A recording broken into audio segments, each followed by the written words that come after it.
দেশবাসীর পক্ষ থেকে আমরা সরকারকে অনুরোধ জানাবো, আল্লাহ তাআলার এই বিধানের প্রতি আপনারা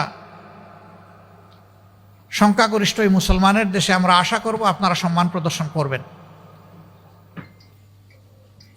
যদি আপনারা আল্লাহর বিধানের প্রতি সম্মান প্রদর্শন করেন তাহলে আল্লাহ তাআলা আপনাদেরকে সম্মানিত করবেন। কিন্তু যদি আপনারা এ পথে না হাঁটেন তাহলে দেশেরও ক্ষতি হবে, আপনাদেরও ক্ষতি হবে। আমরা মন গড়া কোনো কথা বলছি না, মাবুদের বিধান অনুযায়ী আপনাদেরকে আহ্বান জানাচ্ছি। আমরা এই দেশকে ভালোবাসি, দেশের মানুষকে ভালোবাসি। আপনারা ওই দেশের নাগরিক, আমরা ওই দেশের নাগরিক। আমরা প্রত্যেকটি নাগরিককে সম্মান করার পক্ষে, ভালোবাসার পক্ষে। আসুন একটা ভালোবাসার পরিবেশ আমরা সমাজে সৃষ্টি করি।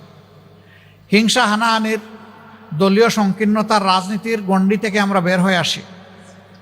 আজকে পবিত্র এই রমজানের দিনে আমি আহ্বান জানাবো, শুধুমাত্র দলীয় পরিচিতির কারণে আল্লাহর একজন বান্দা কিংবা বান্দি যেন জুলুমের শিকারে পরিণত না হন।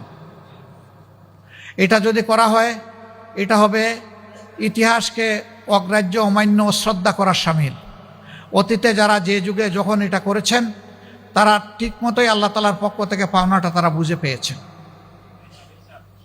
আমরা আশা করব সরকার আল্লাহ তাআলার সন্তুষ্টভাজন কাজগুলা করবে।